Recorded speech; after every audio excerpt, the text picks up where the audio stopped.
باسل episode 51 پوچھو گی نہیں وہ طریقہ کیا ہے؟ دوران کی سرگوشی پر چہرے پر اٹھتی ہوائیں مزید گہری ہوئیں۔ وہ تو جیسے اس کے ہر انداز سے محظوظ ہو رہا تھا یا پھر خود ہوش سے مفلوج تھا۔ پوچھو، دوران نے کان کی لو کو چھوتے ہوئے روب سے کہا تو وہ بے ساختہ اکھڑتی سانسوں میں فرمانبرداری سے سوال دہرا گئی۔ کیا ہے وہ طریقہ؟ بمشکل حلق سے آواز نکلی۔ وہ بے خود ہو رہا تھا، اس کے سوال پر خود ہی خجل ہو گیا۔ وہ مسکراہٹ نے لبوں کو گھیراؤ کیا، اس کی کمر سے گرفت ختم ہوئی اور چند قدم پیچھے ہوا۔ وہ جو اس لمحے کے تسلم میں یہ قوت نافذہ سی مانند سرخ کھڑی تھی، دوران کے یوں خاموش ہونے اور پیچھے ہونے پر سرمایگی سے لرزتی پلکیں اٹھا کر اس کی طرف دیکھا۔ وہ نچلے لب کو دانتوں میں دبائے اس لمحے کی گدگدی پر خود بھی شرما رہا تھا۔ جویریہ کی دیکھتے ہی خجل ہوتے ہوئے جلدی سے پیشانے سہلائی۔ انداز ایسا تھا جیسے کچھ بھی سجائی نہ دے رہا ہو۔ وہ رونا بھولے اب مجسم ہوئی اس لمحے میں قید تھی جس کا سحر وہ کچھ دیر پہلے پھونک چکا تھا اور اب خود بھی شرما رہا تھا۔ چند سیکنڈ گزرنے کے بعد جویریہ نے جیسے ہی قدم پلٹنے کے لیے آگے بڑھائے، دوران کے ہاتھ کی گرفت اس کے ہاتھ کو مضبوطی سے تھامے قدم روک چکی تھی۔ وہ جس کو دل برسوں پہلے دے دیا تھا، آج اس حسین رشتے کی شروعات میں ایسے کیسے روک دیتی؟ یہ کیوں کر خفگی میں گوا دیتی؟ وہ ایسی گستاخ ہوتی بھی تو اس کی قربت کے آگے ایک نہ چلتی۔ وہ دوران تھا۔ نیلی کو پردوں والی کھڑکی کے کھلے پٹے سیاہ رات کی آغوش میں چاندی سے چمکتے چاند کا منظر دکھا رہے تھے۔ ایسا محسوس ہو رہا تھا جیسے آسمان پر چاند بھی کمرے کے منظر کو دیکھ کر شرما کر مسکرا رہا ہو۔ بریوری ہلز میں رات کے اس آخری پہر میں اس عمارت کے بہت سے اپارٹمنٹ جگمگا رہے تھے۔ انہی پیش و قیمت شیشے کی طرح چمکتے اپارٹمنٹس میں سے ایک اپارٹمنٹ اس وقت دو نفوس کتنے گھنٹوں سے ایک ہی حالت میں براجمان تھے۔ جیسیکا اٹل کے سامنے والے صوفے پر دم سادے ہم تن گوش بیٹھی تھی اور اٹل اس کو دوران کے متعلق بتا رہا تھا، اس کے خواب توڑ رہا تھا، وہ خواب جو ایک ہفتے سے اس کی آنکھیں جاگتے ہوئے بھی دیکھ رہی تھی۔ اس نے جو کچھ بھی سوچا تھا واقعی پس پش کہانی بہت مختلف تھی۔ اٹل کوئی اس کا خفیہ چاہنے والا شہزادہ نہیں تھا، وہ تو بس کسی کے کہنے پر یہ سب کر رہا تھا۔ لاؤنج کی خاموشی میں اٹل کی گمبھیر آواز گونج رہی تھی۔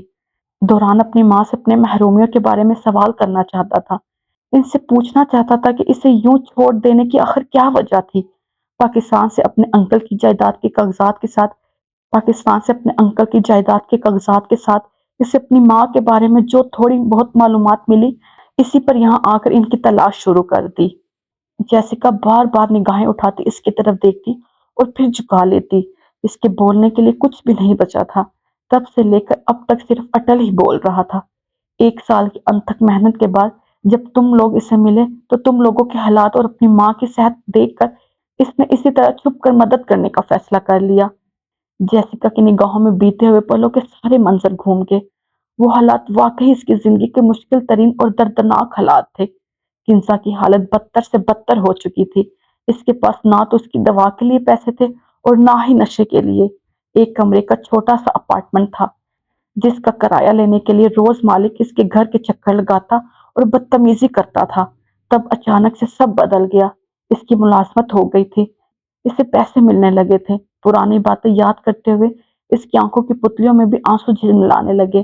اٹل متواتر بول رہا تھا، تمہاری بیکری میں جاب، تمہاری ماں کے ہسپتال میں علاج سے لے کر تمہیں ہر ماہ پیسے بھجوانے تک سب دوران کرتا رہا ہے۔ وہ ہلکا سا چونکی تھی۔ ہاں، وہ اتنی بڑی بیکری میں اپنی ملازمت ہو جانے پر حیران تو بہت ہوئی تھی، لیکن یہ سوچ کر خاموش ہو گئی تھی کہ وہ ملازمت کے لیے اتنی جگہوں پر درخواست بھیج چکی ہے، شاید کسی نے بریوری ہلز میں اس کی درخواست منتقل کر دی ہوگی۔ اس دن کیفے میں بھی ہم دونوں وہاں موجود تھے اور تمہیں اس لڑکے سے بچانے کے لیے مجھے دوران نہیں کہا تھا۔ اٹل کی بات پر جیسیکا نے گہری سانس لیا۔ اچھا، تو وہ سب بھی اٹل دوران کے کہنے پر ہی کر رہا تھا۔ پتہ نہیں سب کچھ جاننے کے بعد بھی دل میں اٹل کے لیے پنپتے جذبات تبدیل نہیں ہو رہے تھے۔ سامنے بیٹھا یہ شخص اب بھی دل دھڑکنے کا سبب کیوں لگ رہا تھا؟ انجانے میں سے، لیکن وہ اس سے محبت کرنے لگی تھی۔ لیکن سامنے بیٹھا یہ شخص، وہ کتنے آرام سے کہہ گیا تھا کہ وہ اس سے محبت نہیں کرتا ہے۔ دیکھو، مجھے نہیں پتا کہ تم اب دوران کے بارے میں کیا سوچ رہی ہو، لیکن یہ سچ ہے کہ وہ تم سے بہت محبت کرتا ہے۔ اس کی ماں نے 1 سال بعد ہی باپ کے سپرد کر دیا۔ باپ نے اپنا پیار تو کیا نام تک نہیں دیا، یہاں آیا تو پتا چلا کہ تم اس کی بہن ہو۔ تمہیں بیکری کے شیشے سے پار گھنٹوں بیٹھ کر دیکھتا تھا، تمہاری ضرورت کی ہر چیز تمہیں دستیاب رہے اور کوئی پریشانی نہ ہو، اس لیے تمہیں ہر ماہ پیسے بھیجتا تھا۔ مجھے ان سے ملنا ہے۔ جیسیکا نے اچانک اس کی بات کاٹی تو وہ دفتر خاموش ہوا اور پھر چند سیکنڈ کی خاموشی کے بعد مضطرب لہجے میں گویا ہوا، جیسیکا میں یہ سب کچھ جو تمہیں بتا رہا ہوں، دوران اس کے بارے میں کچھ نہیں جانتا ہے۔ دراصل اس نے مجھے تمہیں کچھ بھی بتانے سے منع کر رکھا تھا، وہ ابھی تمہیں اس بارے میں کچھ بھی نہیں بتانا چاہتا تھا۔ دراصل وہ تمہیں باقی رشتوں کی طرح کھونا نہیں چاہتا، اسے یہ لگتا ہے جس بھی رشتے کو اس کے بارے میں پتا چلتا ہے وہ اس سے دور ہو جاتا ہے۔ اٹل نے دل کی لہجے میں وضاحت دی اور پھر التجائی نگاہوں سے اس کی طرف دیکھا۔ تم وعدہ کرو تم اسے ابھی کچھ نہیں بتاؤ گی؟ اٹل کے التجائی لہجے میں وہ سنجیدگی سے سر ہلاتے ہوئے ایک دم اپنی جگہ سے اٹھی، سرائے سے صوفے کے بازو پر پڑا اپنا کوٹ اٹھایا اور آستین چڑھانے لگی۔ اٹل نے حیرانگی سے بھویں سکڑی اور صوفے کے پٹ سے ٹیک ہٹاتا آگے ہوا۔ کہاں جا رہی ہو؟ جہاں سے آئی تھی، بہت مختصر اور روکھا جواب تھا۔ وہ بے تاثر چہرے کے ساتھ اب اپنے کندھے پر بیگ کو لٹکا رہی تھی۔ رات بہت ہو گئی ہے، صبح چلی جانا۔ اٹل اس کی بے رخی اچھے سے محسوس کر گیا تھا، ہاتھوں پر وزن ڈالتے ہوئے اپنی جگہ سے اٹھا۔ نہیں، صبح بہت دیر ہو جائے گی، مجھے بیکری وقت پر پہنچنا ہے۔ یہاں سے بیکری زیادہ نزدیک ہے، مجھے میرے گھر جانا ہے۔ اب کی بار اس کے لہجے میں سختی در آئی تھی، وہ اٹل سے نظریں نہیں ملا رہی تھی، یہاں رکنا اب محال تھا۔ کل تک جس اپارٹمنٹ میں وہ بڑے حق سے دندناتی اس غلط فہمی میں گھستی تھی کہ اٹل اسے دل و جان سے چاہتا ہے، لیکن اب یہ پتا چلنا کہ دل و جان کیا وہ اسے چاہتا ہی نہیں ہے۔ اندر کچھ چیخ رہا تھا، وہ رونا چاہتی تھی، چیخ چیخ کر رونا چاہتی تھی۔ اتنے برسوں بعد ایک احساس نے اسے خوشی دی تھی، لیکن اب اس احساس کے ٹوٹنے کی کرچیاں سینے میں پپست ہو کر اس کا دم گھوٹنے لگی تھی۔ رکو، جانا بہت ہی ضروری ہے تو میں چھوڑ آتا ہوں۔ چھوڑ دیا ہے تم نے، سپاٹ لہجے میں کہتی وہ تیز تیز قدم داخلی دروازے کی طرف بڑھا چکی تھی۔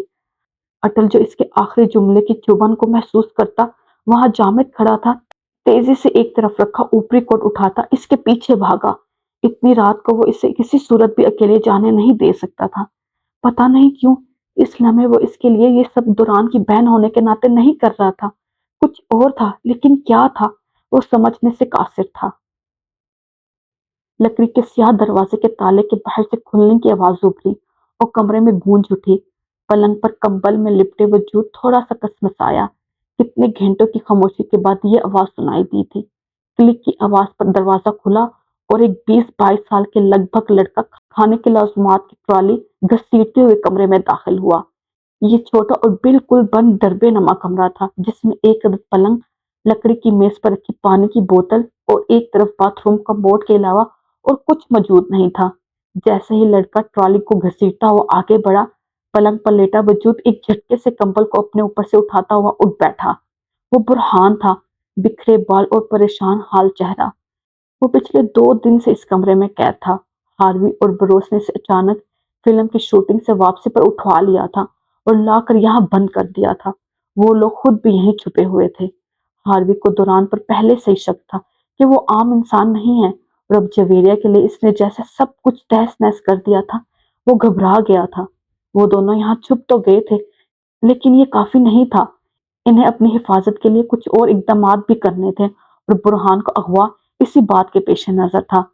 کیا میں پوچھ سکتا ہوں آخر کو کیوں بند کر رکھا ہے مجھے یہاں؟ پلنگ پر سے اٹھتے وہ لڑکے پر چیخا تھا۔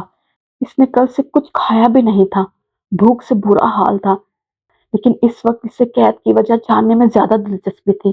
اس کا موبائل چھین لیا گیا تھا۔ کتنے گھنٹوں سے وہ بھوکا پیاسا یہاں بند تھا۔ لڑکا اس کی بات کا کوئی بھی جواب دیے بنا واپس پلٹنے لگا تو اس نے ایک جھٹکے سے اسے کندھے سے پکڑ کر اپنی طرف موڑا۔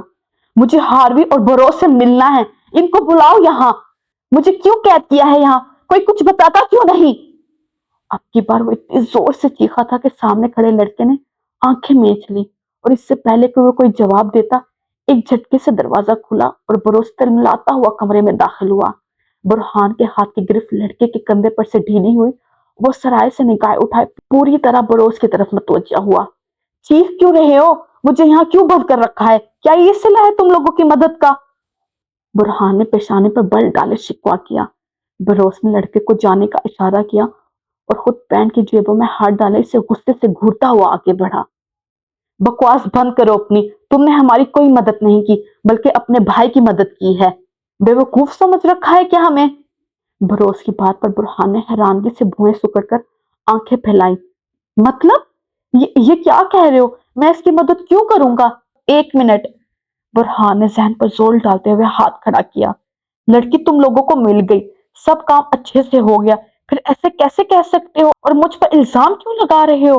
الزام؟ یہ الزام نہیں ہے، تم نے ہماری کوئی مدد نہیں کی بلکہ ہماری پیٹ میں چھرا گھونپ دیا۔ دوران نے اور تم نے مل کر ہمارے ساتھ گیم کھیلا اور اب پولیس جگہ جگہ ہمیں تلاش کر رہی ہے۔ بروس کا چہرہ پریشانی کی عکاسی کر رہا تھا۔ برہان اسے پھٹی پھٹی آنکھوں سے دیکھ رہا تھا۔ اس کی باتیں سمجھ میں آنے تک وہ اور الجھ گیا۔ کیا مطلب؟ مطلب یہ کہ دوران نے شوین کو مار دیا ہے، ہمارے گروہ سے جڑے ہر بندے کو گرفتار کر لیا گیا ہے، ہمارا سارا نظام تباہ ہو گیا ہے، اب ہمارا کریئر تو ایک طرف، ہماری باقی کی زندگی تک خطرے میں ہے۔ جاری۔ رک جائے، آپ نے اس ویڈیو کو لائک کیا؟ نہیں کیا نا؟ تو پلیز لائک کر دے، اور چینل کو سبسکرائب کیا؟ وہ بھی نہیں کیا ہوگا یقیناً، تو وہ بھی کر دے پلیز۔ اور اینڈ پہ کمنٹ کیا آپ نے؟ نظر آ رہا ہے آپ نے کمنٹ نہیں کیا، تو وہ بھی کریں تاکہ پتہ چلے یہ ویڈیو کہاں سے دیکھی جا رہی ہے۔ ٹیک کیئر، اوکے، اللہ حافظ، take care, ta ta, bye bye.